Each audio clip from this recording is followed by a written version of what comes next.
Ja, hallo und herzlich willkommen zurück zu Kerbal Space Program. Es geht weiter im Tutorial mit der dritten Mission Intermediate Construction. This tutorial, presented by famous rocket scientist Wernher von Kerbal himself, covers how you design a craft that can escape Kerbal's atmosphere and return safely. Okay, also ich soll jetzt eine Rakete bauen, die in die Atmosphäre fliegt und dann sicher zurückkehrt. Da bin ich mal gespannt.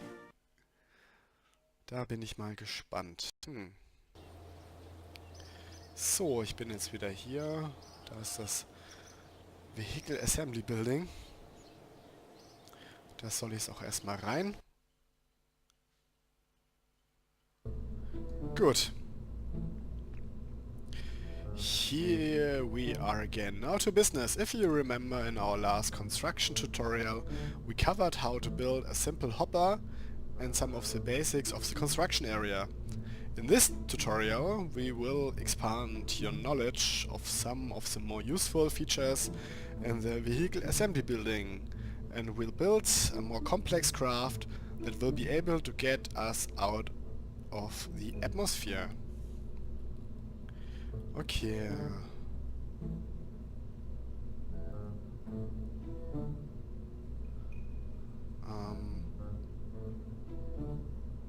Ach ja, ich soll jetzt erstmal unseren Hopper laden.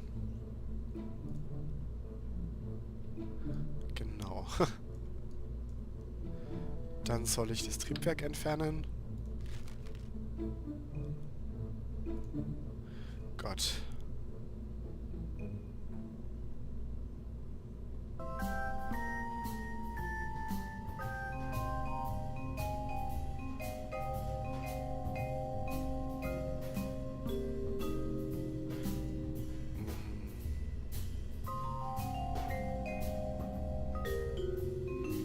Und das jetzt auf 0,75.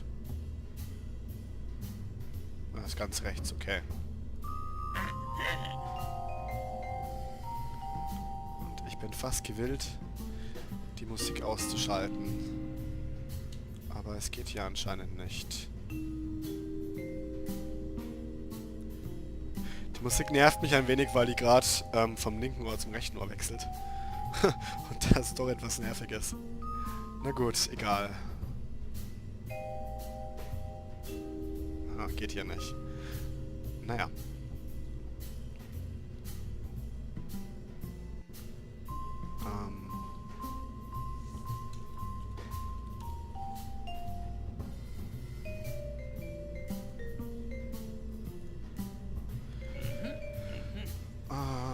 Great. For this craft we are going to give this ship some additional purpose by attaching a science experiment. Ah ja.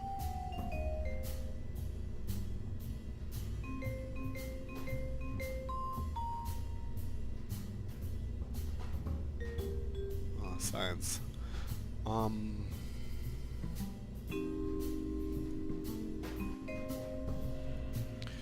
Using symmetry. When you pick up the part, you will see that it's designed to attach to the sides of other parts, an example radially.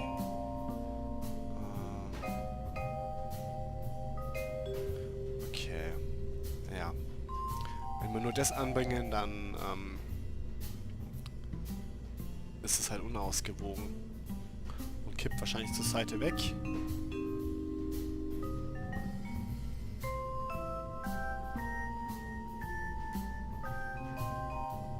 Also ich glaube, ich soll es erstmal hier anbringen.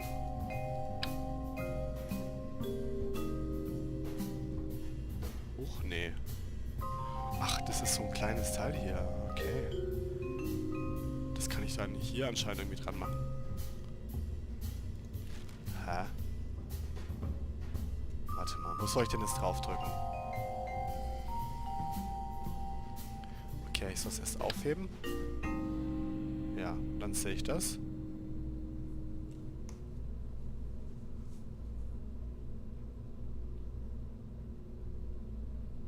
Lower left on the screen.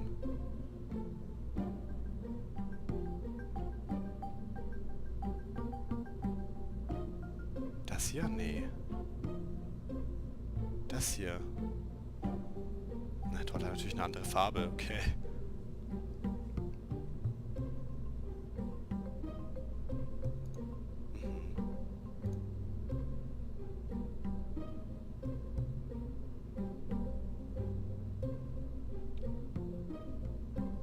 Zweifach.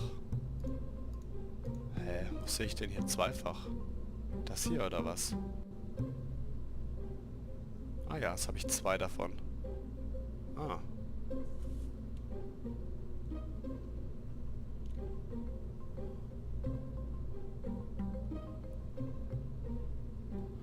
Mystery Goo Containment Unit. On the side of the pot, near the top.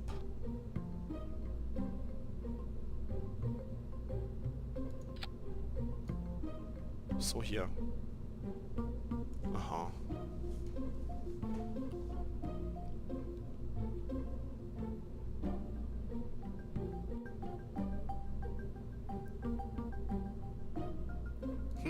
Gut. Decoupling parts. If we add too many more parts here, the craft we are making will be too heavy to survive and re-entry safely, and too heavy to be slowed by our parachute, leading to sudden impact syndrome. Ja. Das Sudden Impact Syndrom. A decoupler below the pot. Coupling tab. Ah ja. Damit kann ich dann wahrscheinlich die einzelnen Stufen voneinander trennen. Könnte ich mir vorstellen.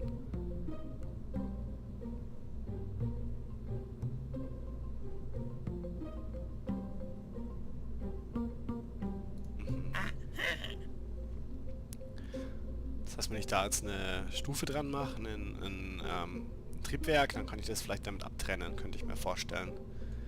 Well done. You will recall, I hope, that in the previous tutorial we had to adjust the staging stack when we added the engine to our earlier rocket. When you add a decoupler, the extra stage is automatically added to the stack, though that any new parts below the decoupler won't be staged at the same time as those above it.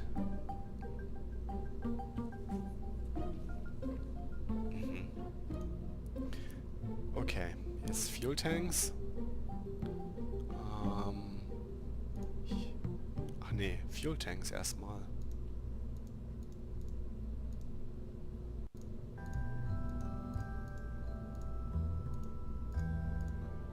Ach, ganz oben.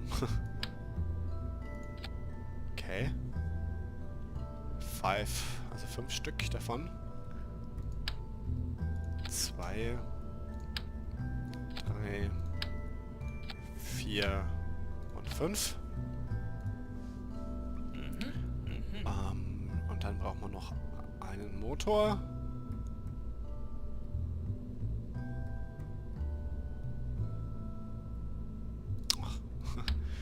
So.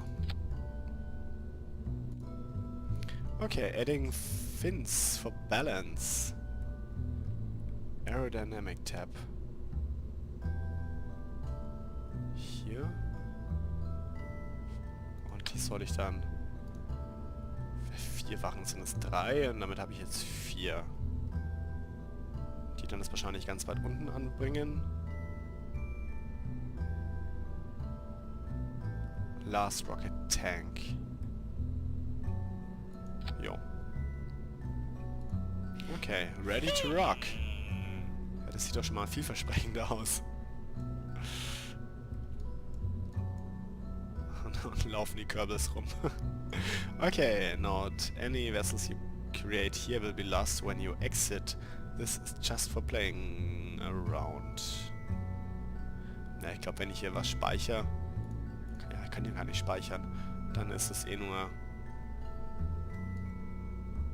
so, Pseudo-Speichern.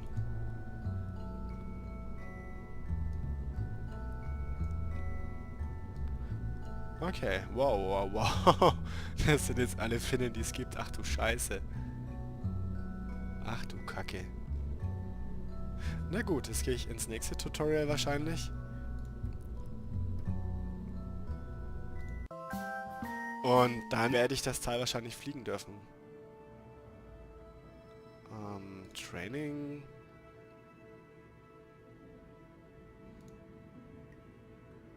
Genau.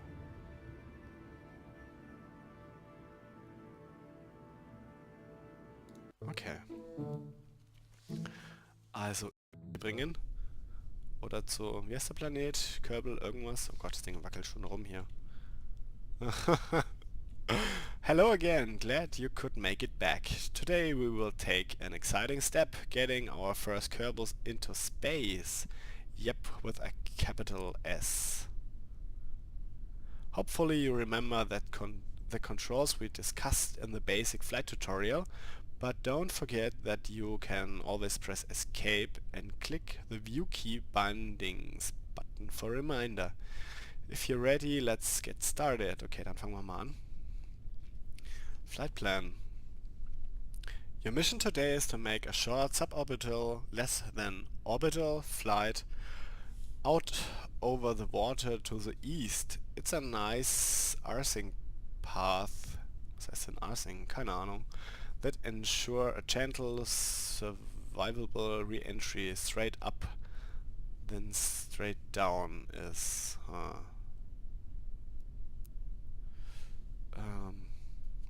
tilt east to 80 degrees elevation on the nav ball. Oh Gott, das kann man so schlecht sehen hier. Oh Gott. 150 Meter pro Sekunde. Start at 50 Meter pro Sekunde. Also wenn ich 50 Meter pro Sekunde fliege,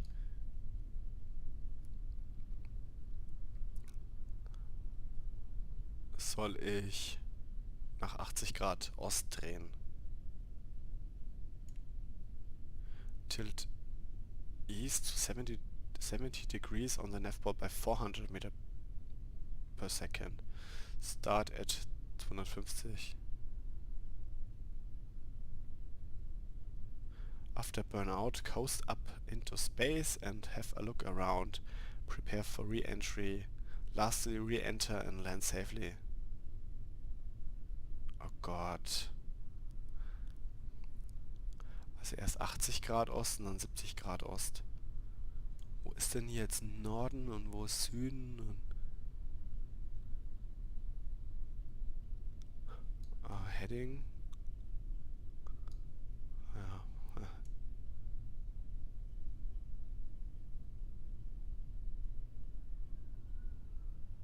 Ja, ich probiere es einfach mal und wenn ich dann... Oh. Throttle Control habe ich jetzt auch. Left Shift, Left Control, up and down.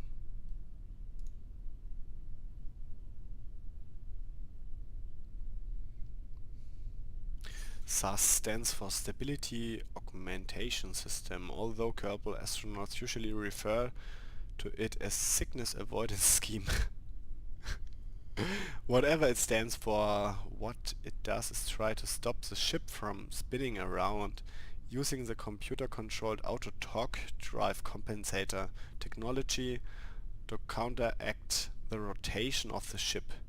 In its simplest mode, it will keep the ship aligned with the orientation it has when you turn SAS on, or if you pitch your roll while SAS is on the orientation when you release the controls.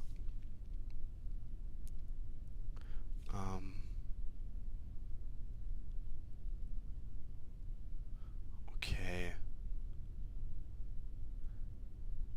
Also man kann es kurzzeitig anmachen, wenn man F drückt, und mit T kann man es an- und ausmachen. Eieiei, das werde ich mir nie alles merken können. If you have problems following the maneuvers, once you enable SAS and lift off, you can click the small red button to the left of the nav ball that has a miniature target indicator. Was? nicht. Irgendwo dann da wahrscheinlich.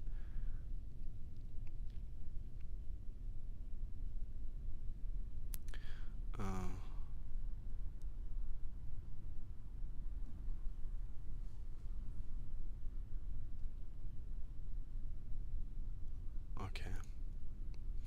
Launch preparations. This craft has a bit too much engine, so we are going to throttle down for launch. Set your throttle to 2/3, the upper of the 2 middle notches on the slider. Welcher Slider? Wo ist der?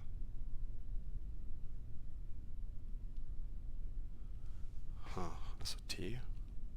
Huch. Ah, hier toggeln SAS.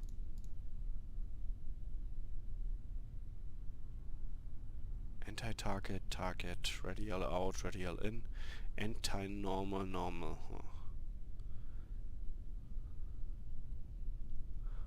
Wo ist der Slider für Throttle?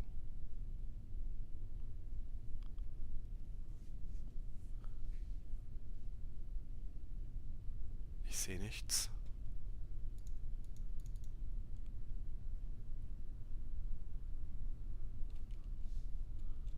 Ah, hier.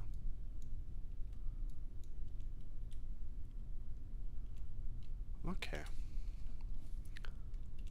Das kann man hier schlecht einstellen. Das geht gar nicht mit der Maus. Na gut. Detailed information ahead. During this lesson some of the information is quite detailed and could take a while to read, as this is a short suborbital hop and I don't want you to miss anything important. I will place a warning at the top of pages where you might want to pause the game to read. The warning will look like this. Warning, detailed info. Press escape to pause if necessary. Okay, das ist ja schon mal gut. Ready to launch. Okay, enough talk. I will unlock the rest of the flight controls and you will be clear to launch. At any time you may press escape to pause the game. In the pause menu you can restart the flight or end this tutorial and return to the main menu. I've enabled the target marker on the nav ball. Give it a look to make sure you will see it. Ja, das pinke Ding hier wahrscheinlich. And then let's get ready to light this candle. Double check your throttle is set to 2/3. The upper 2 of the 2 middle notches on the slider, ja. Das hier halt. And SAS is enabled. Ist auch an. Then his base. Then you are ready to launch. Remember to start turning bei 50 Metern pro Sekunde.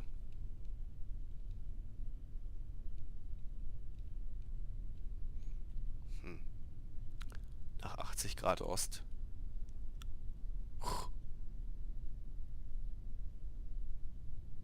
Wenn ich wüsste, wo hier Osten ist.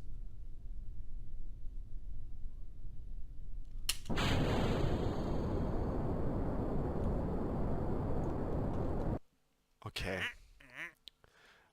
Now's the time to start turning. Follow the target marker to 80 degrees by the time you reach 150.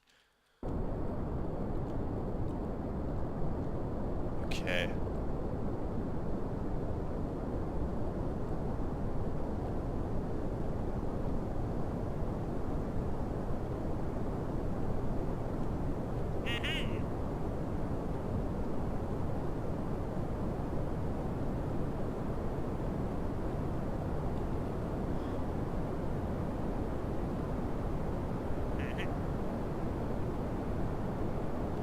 Excellent work, we've got the rocket just where it needs to be in order to reach space. You should be able to let SAS keep the craft steady for a while as we accelerate further.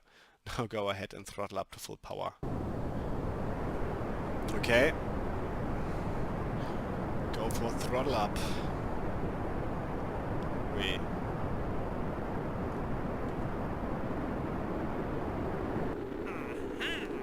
What? Out of gas. Ich dachte schon, das Ding brennt hier gerade. Vielleicht brennt es auch wirklich. Um, great work. You've succeeded in getting your ship in a trajectory bound for space. Was auch immer dieses Wort heißt. I've now set your target indicator to align with your velocity vector. That will minimize drag by turning the smallest side of the vehicle into the airflow. Somewhere around here you will see the navbar speed indicator auto switch from surface to orbit. Back to surface mode by clicking on it until it says surface again. Wo denn?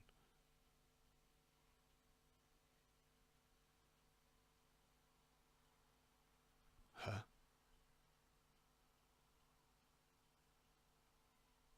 The navbar speed indicator. Das hier, ah. Okay. You might have noticed some flickering flames near the end of our burn there, which is due to the high speed of your craft in the atmosphere. Normally our ascent would be a little slower, but I'm sure my friend Wernher has helped you build a ship that can withstand this heat.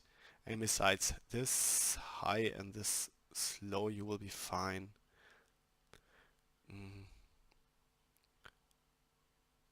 Trajectory, huh.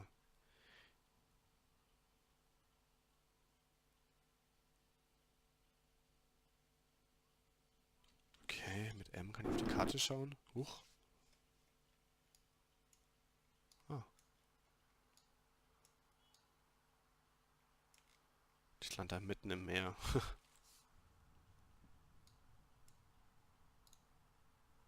Okay, jetzt bin ich anscheinend im Weltall.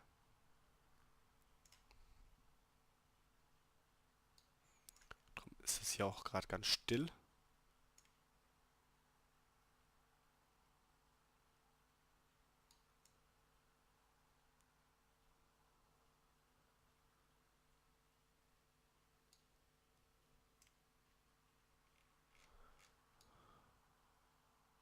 Passt denn das so?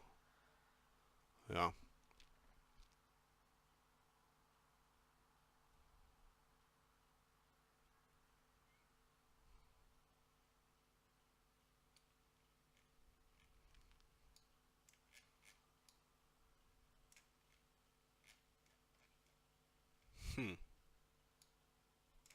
Ah, da unten bin ich gestartet.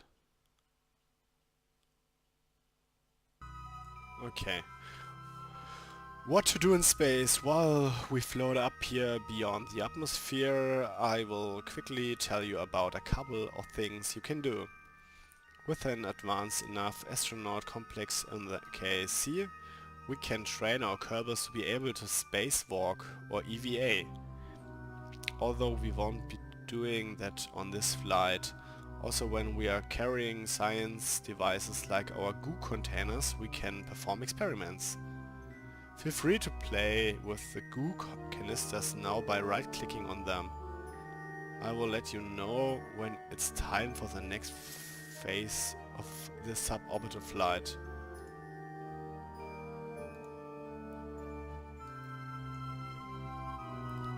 Was ist das denn hier?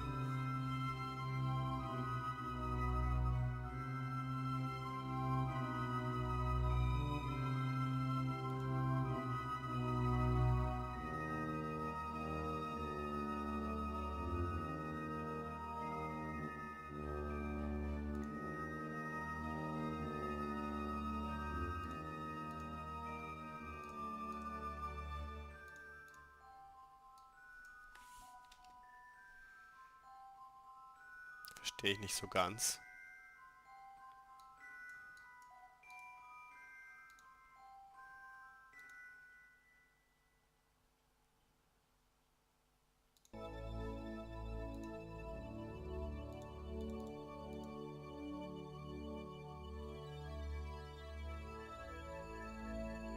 Oh wow, warte mal, stopp. Warning, detailed info, press escape to pause if necessary. as we near the edge of the atmosphere again, it's time to reorientate the pod to get ready for re-entry. We are only going to re-enter with the pod and chute and goo canisters, but we are not going to decouple yet. In real missions, it's best to keep your upper stage around until the last moment. You never know when you might need it. Anyway, it's better to re-enter bottom first, and since we ascend at about 70 degrees pitch, we will naturally re-enter at about minus 70 degrees pitch. That means you want to aim the top of the capsule at the 70 degrees pitch line, but the opposite heading. This is a heading of 270 in the F-ball and 70 degrees pitch. That means you want to aim the top of the capsule, blah blah blah blah blah, yeah. Turn the SAS off, change your attitude and then turn it back on again. Also die Dinger mal bitte wegmachen. Ja.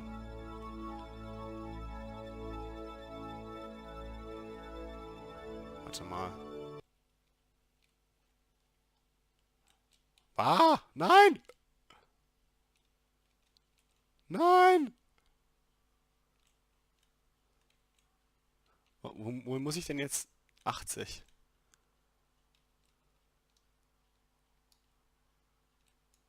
Aber...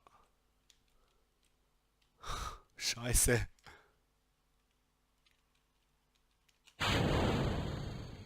Das Ding weg, okay? Aber... Oh Gott. Ah! An. Danke.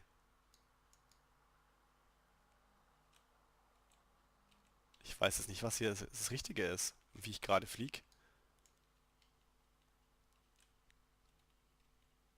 Also das hier ist nicht das Richtige. Theoretisch müsste doch aber das irgendwo hier so sein.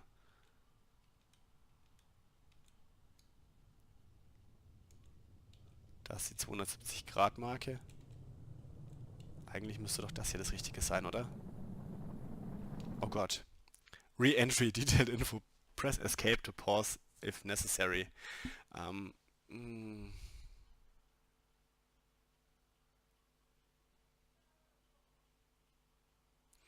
Bla bla.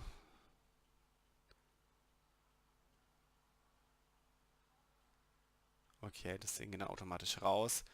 0,75 Atmosphären meint oder heißt 2000 Meter.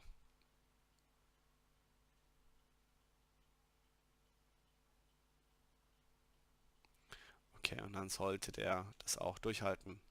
You can trust me. Stage the tute now by pressing space.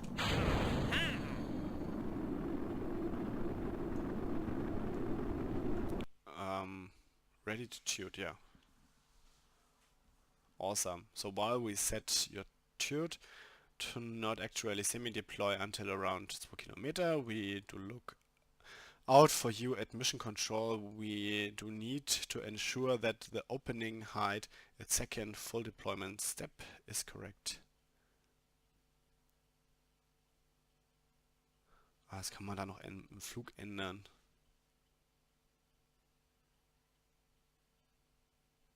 Ach.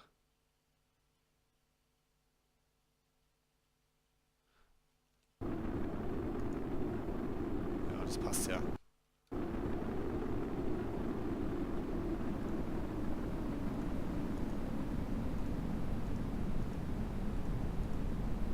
Wie kriege ich denn das Fenster wieder zu eigentlich? Ah. Aber irgendwie...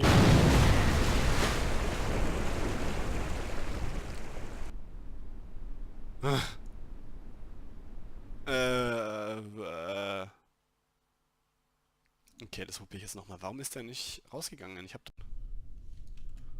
Ah, dann probieren wir es halt nochmal.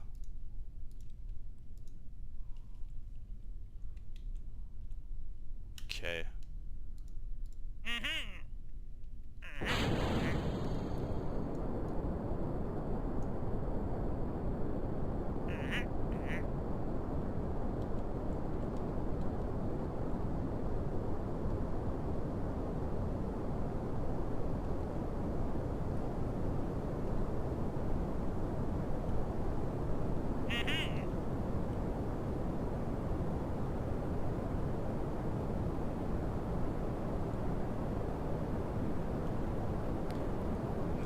der halt nur besser wüsste. Hier. Full Power. Okay.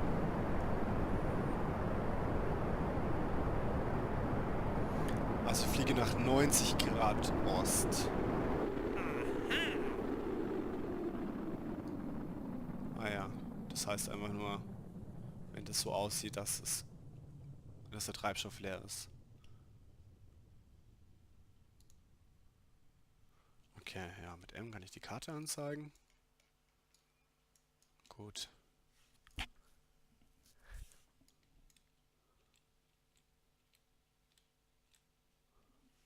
Huh.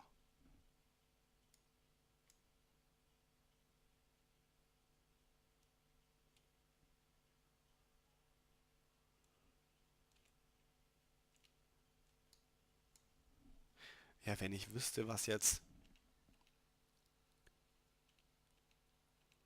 hier das Richtige ist, wo ich dann jetzt hinlenken muss. Wahrscheinlich einfach rüber. Und ich war hier bei 70 und dann soll ich zu 270.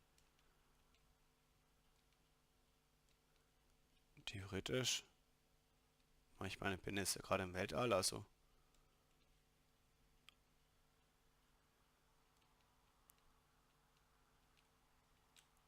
Ist es egal, wie rum ich mich drehe?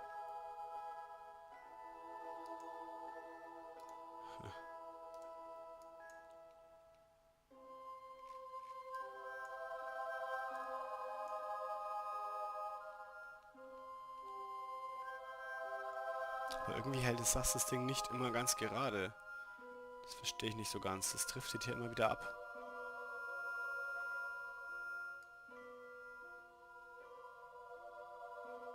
Okay.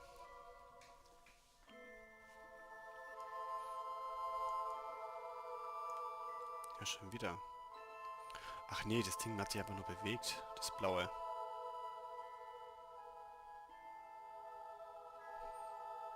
Ich weiß nicht, was das bedeutet.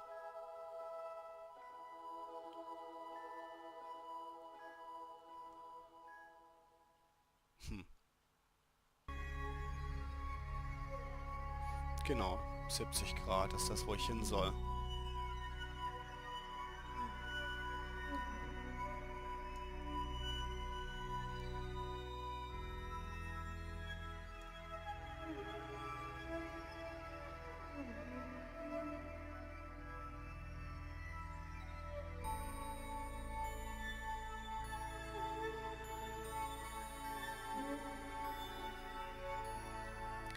Heading auf 270. Mein Heading ist ja aber 90 Grad. Verstehe ich nicht so ganz. Weiß nicht, was hier blau ist und gelb. Der noch größer wäre.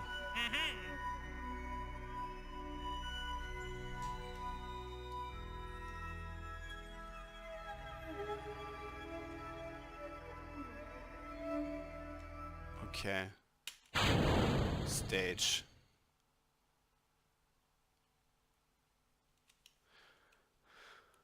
Stage the tune now by pressing space. Ja. Hab ich. Oder nicht?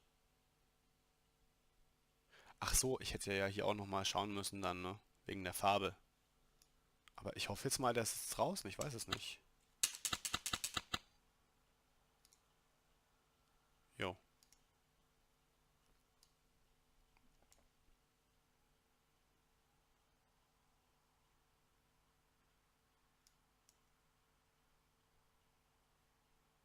Das hier ist die Höhe. 44 Kilometer. Bei 2 muss er auslösen. Oh Gott, was ist denn jetzt los? Nein! Wah!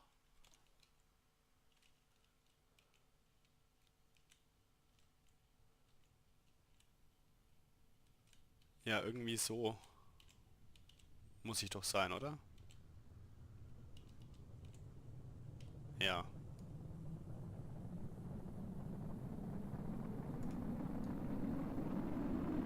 Oder muss ich mein Heading jetzt komplett rumdrehen, weil der ja da oben rausgeht? Vielleicht war das auch der Grund. Aber nee, muss so passen.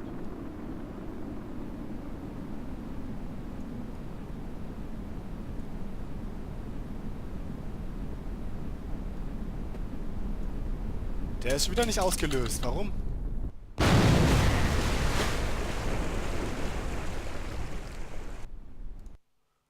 Ich verstehe es nicht. Nochmal. Bla bla bla. T.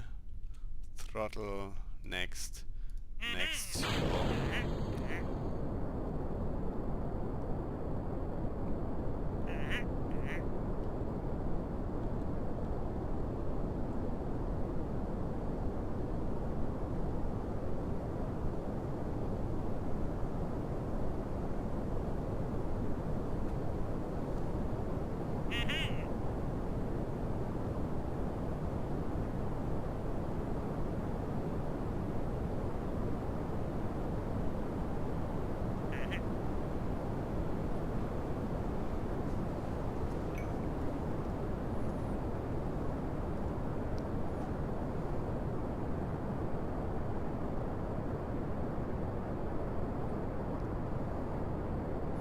Hier kann ich ihn manuell deployen, aber...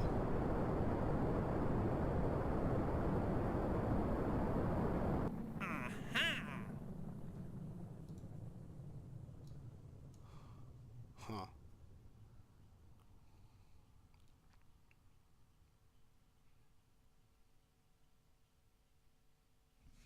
Das verstehe ich noch nicht so ganz. Ja, wahrscheinlich muss ich schon das Ding so drehen, dass das hier oben ist.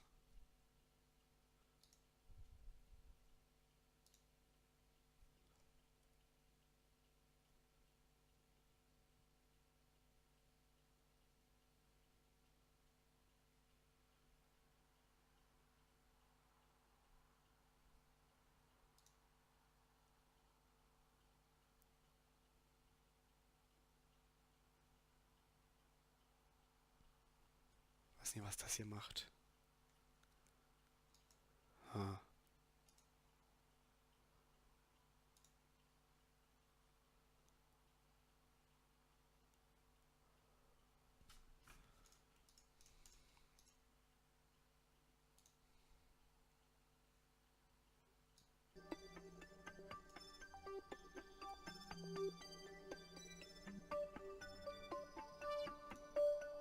Oh. Gott, wie komme ich jetzt hier wieder raus? Ah! C, gut.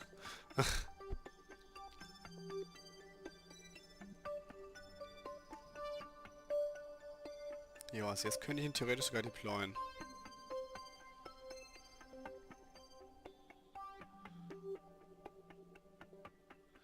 Aber der muss doch von selbst auslösen eigentlich. Ich verstehe es nicht. Wahrscheinlich.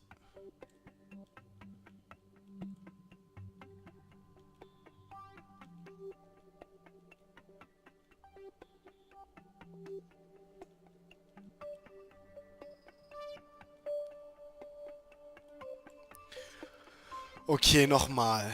Nochmal langsam. Hm.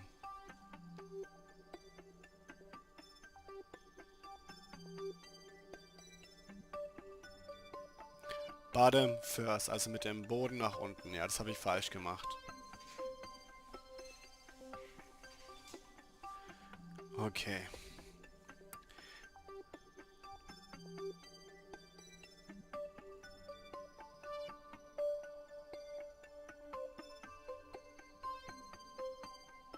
Okay. Okay, okay, okay.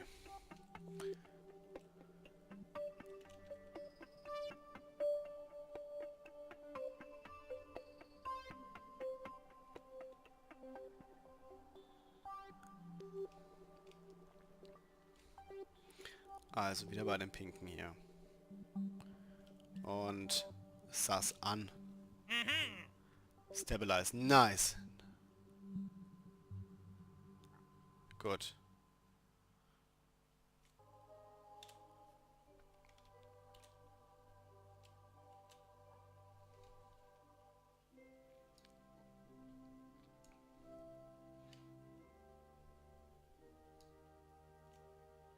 Okay, Stage. Weg damit.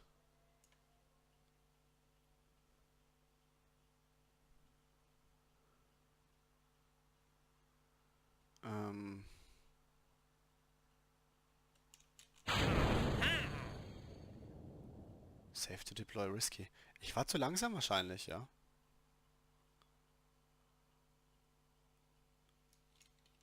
Oh Gott, nein.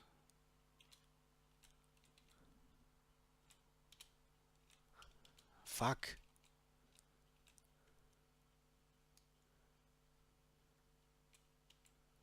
70, so muss ich doch sein, oder?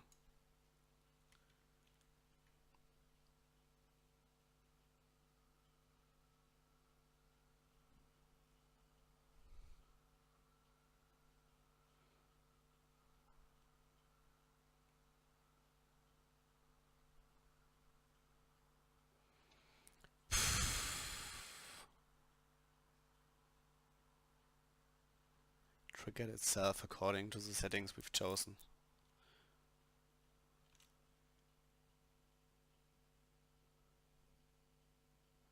Risky. Das Ding wird ja immer schneller und es wird immer riskanter, den zu öffnen. Ich verstehe es nicht. Unsafe. Und ich werde immer schneller.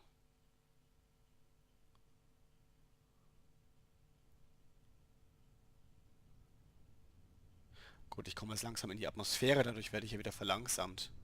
Genau. 900, 800. Vielleicht geht es aber nicht, wenn SAS an ist.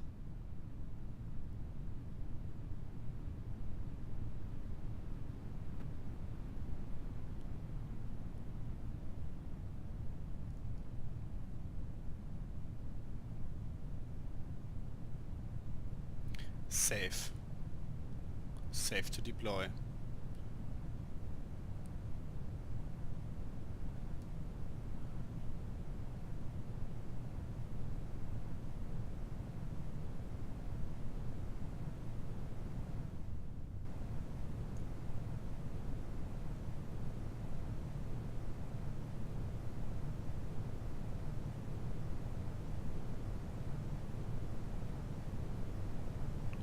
Der muss es auslösen bei 2.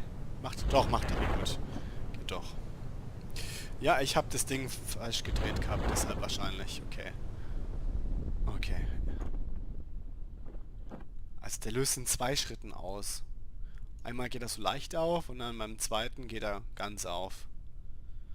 Okay. So ist das also. Gut.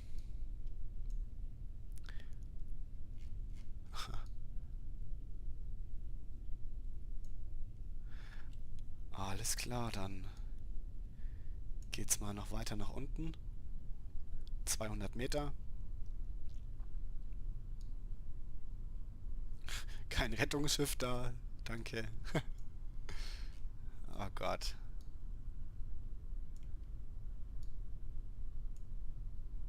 Was ist denn das hier für eine Linie? Oh, die dreht sich mit.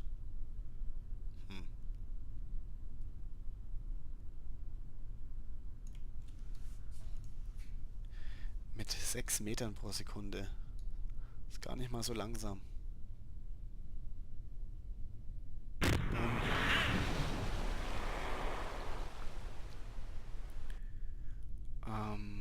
Okay, cool. Dann würde ich sagen, mache ich an dieser Stelle nochmal einen Schnitt und dann geht's in der nächsten Folge weiter mit dem nächsten Tutorial. Ich bedanke mich fürs Zuschauen und sag bis bald. Ciao.